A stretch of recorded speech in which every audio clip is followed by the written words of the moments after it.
Assalamualaikum, Shalom, selamat siang.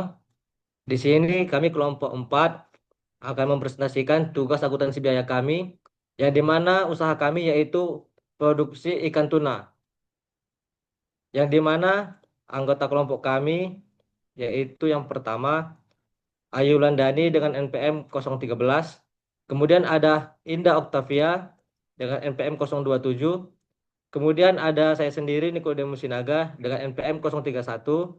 Kemudian ada Jelia Dwi Isnaini dengan NPM 036. Kemudian ada Teresia Rima Karina Panggabean dengan NPM 049. Kemudian ada Jessica Audia dengan NPM 087. Dan terakhir ada Gresita Novelia Stangga dengan NPM 101. Yang kemudian akan lanjutkan dengan teman saya.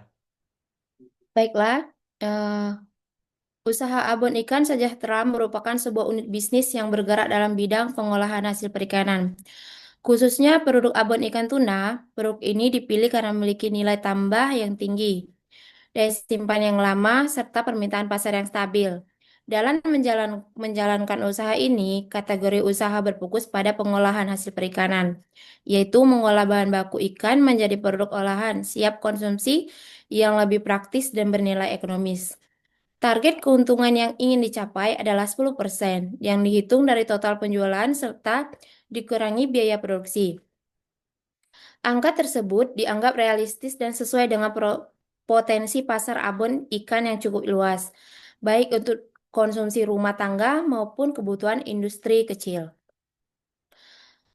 Eh, Adapun pengertian dari ikan abon, abon ikan sendiri merupakan produksi makanan awetan yang diolah dari daging ikan yang direbus, disuwir-suwir, dibumbui, lalu dimasak hingga kering sehingga menghasilkan tekstur berserat. Proses ini tidak hanya memberikan cita rasa gurih dan khas, tetapi juga membantu memperpanjang daya simpan ikan tanpa bahan pengawet berbahaya.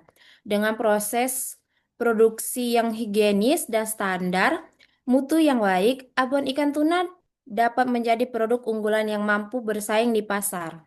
Baik, selanjutnya yaitu untuk gambaran umum di mana abon ikan sejahtera ini merupakan usaha pengolahan hasil perikanan yang memproduksi abon ikan tuna. Perusahaan ini memiliki struktur organisasi yang lengkap, mulai dari direktur hingga manajer di bidang produksi, pengolahan, pemasaran, keuangan, dan SDM. Seluruh kegiatan usaha difokuskan pada pengolahan tuna menjadi produk abon berkualitas dengan perhitungan HPP yang tepat serta penetapan keuntungan sebesar 10%. Perusahaan ini menggunakan analisis biaya seperti full costing dan variable costing untuk menentukan harga jual yang sesuai, sehingga operasionalnya berjalan secara efisien dan menghasilkan produk yang kompetitif di pasaran. Selanjutnya yaitu ada struktur jabatan anggota di mana direktur yaitu ada Nikodemus Naga. Tugasnya yaitu sebagai pemimpin tertinggi. Direktur ini bertanggung jawab dalam pengambilan keputusan strategis perusahaan. Perannya meliputi pengawasan seluruh kegiatan organisasi, penentuan arah bisnis, evaluasi kinerja setiap divisi, serta memastikan usaha berjalan secara selaras dengan visi dan misi perusahaan. Selanjutnya yaitu ada manajer pengolahan, yaitu saya sendiri Ayu Landani, yaitu bertugas untuk mengatur seluruh proses produksi abon mulai dari persiapan bahan baku, proses pemasaran, pemasakan, pengeringan, hingga tahap akhir sebelum proses kontrol kualitas. Posisi ini memastikan setiap tahapan pengolahan memenuhi standar mutu dan berjalan tepat waktu. Selanjutnya yaitu ada manajer produksi yaitu Jelia Dwi Isnaini di mana tugasnya yaitu bertanggung jawab atas operasional produksi harian. Manajer produk mengatur jalannya jadwal produksi, kemudian mengawas tenaga kerja produksi, memastikan ketersediaan bahan baku dan menjamin proses produksi berjalan secara efisien. Ia juga membantu memantau target produksi serta pemecahan masalah teknis di lapangan. Kemudian selanjutnya ada manajer pemasaran yaitu ada Jessica Audia. di mana tugasnya yaitu sebagai divisi pemasaran yang berperan dalam merancang strategi penjualan, promosi, branding, serta distribusi produk. Manajer pemasaran memastikan produk dapat menjangkau target pasar yang tepat dan melakukan analisis pasar untuk menentukan strategi pemasaran yang efektif. Selanjutnya yaitu ada manajer kualitas, yaitu ada Gresita. Nah, di mana tugasnya yaitu sebagai penanggung jawab utama dalam menjaga kualitas bahan baku dan produksi akhir. Kemudian ada manajer akuntan, yaitu dipegang oleh Teresia Panggabean. Nah, di mana tugasnya yaitu dalam mengelola pencatatan keuangan, menghitung HPP atau harga pokok produksi, membuat laporan biaya, laporan keuangan, serta melakukan analisis anggaran. Peran ini sangat penting untuk memastikan keuangan perusahaan yang transparan, stabil, dan terkontrol. Selanjutnya yaitu ada manajer MSDM, yaitu ada Indah Octavia, di mana tugasnya yaitu mengelola perencanaan dan pengorganisasian sumber daya manusia. Tugasnya meliputi rekrutmen, pembagian tugas, evaluasi kinerja, pelatihan tenaga kerja, serta pengembangan SDM. Posisi ini memastikan tenaga kerja agar bekerja sesuai dengan kompetensi dan kebutuhan perusahaan. Oke, baik. Di sini saya akan menjelaskan asumsi utama. Nah, asumsi yang pertama yaitu harga ikan. Rata-rata harga ikan yang dijual itu senilai 30.000 per kilogramnya. Nah, input ikan per hari itu bisa sekitar 3.000 kilogram. Jadi, dari harga awal yang 30.000 itu memiliki input 3.000 kilogram per hari. Nah, di sini ada recommend atau output dan inputnya. 33% dari 3.000 kilo itu berarti menjadi 1.000 kilogram abon. Nah, hari kerja atau pembagian biayanya itu dilakukan per hari. Hari kerja per bulannya seperti alokasi gaji manajerial itu dengan asumsi 30 hari. Nah, di sini juga ada bahan baku atau bahan harian untuk 1.000 output. Itemnya yaitu yang pertama ikan segar. Nah, kebutuhan ikan segar ini sekitar 3.000 kg dengan harga satuan 30.000 per kilogram. Berarti total ikan segar yang dibutuhkan yaitu sekitar 90 juta. Nah, item yang kedua yaitu minyak goreng. Kebutuhan yang digunakan untuk minyak goreng ini sekitar 200 liter. Harga satuan per liternya yaitu 15.000. Berarti total keseluruhan 3 juta rupiah untuk minyak goreng. Selanjutnya bumbu dan rempah. Kebutuhan bumbu dan rempah ini ada 150 kg dengan harga satuan 25.000 per kilogram. Berarti total outputnya 3.750.000. Nah, selanjutnya ada kemasan ini per 1.000 pack.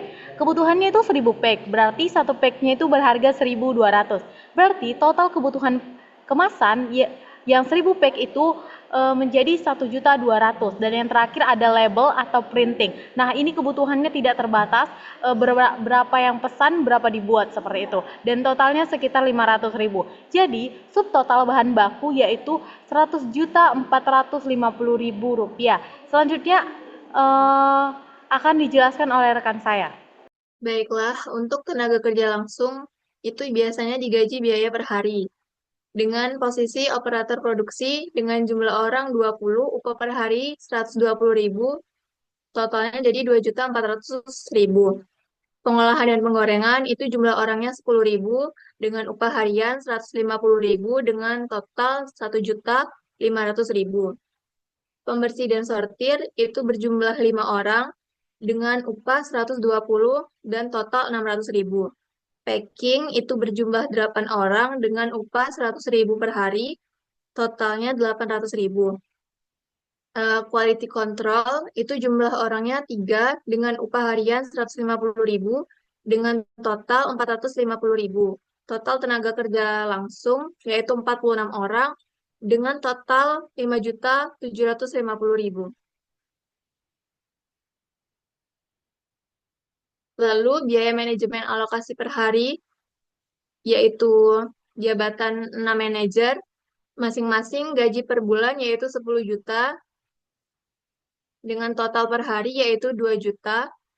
Direktur dengan gaji per bulan yaitu 20 juta, dan total manajer per hari kurang lebih 2.666.000. Pada bagian ini dijelaskan komponen-komponen biaya overhead yang dikeluarkan setiap hari selama proses produksi. Komponen overhead terdiri dari biaya gas atau energi sebesar 2 juta, biaya listrik mesin sebesar 500.000, serta biaya air dan lain-lain sebesar 500.000.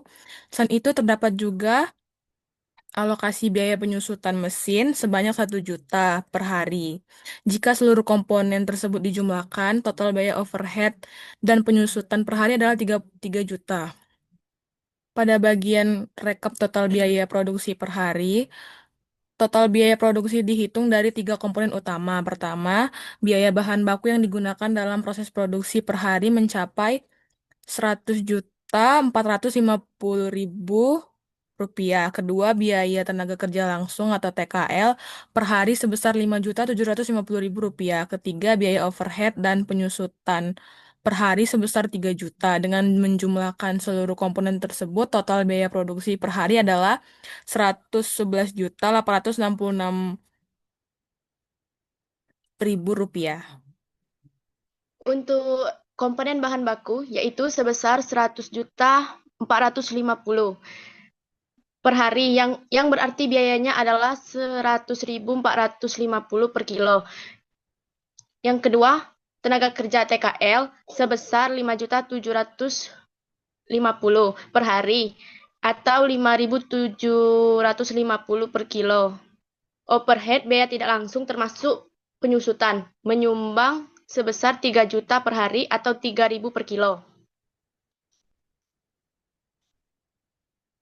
Setelah menjumlahkan seluruh komponen, biaya tersebut didapat total HPP per kilo menggunakan metode full costing sebesar 111.866.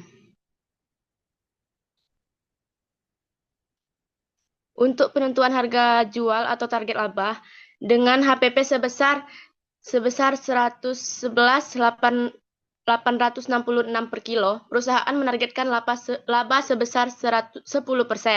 Laba 10% ini setara dengan 186,6 per kilo. Oleh karena itu, harga jual per kilo HPP ditambah laba 10% adalah sebesar 123,52,6. Angka ini kemudian dibulatkan menjadi 123 per kilo. Untuk pool costing sebesar 111.866.000. Metode ini memasukkan semua biaya produksi dari bahan baku, tenaga kerja, overhead atau penyusutan ke dalam HPP. Untuk variabel costing sebesar 106.866.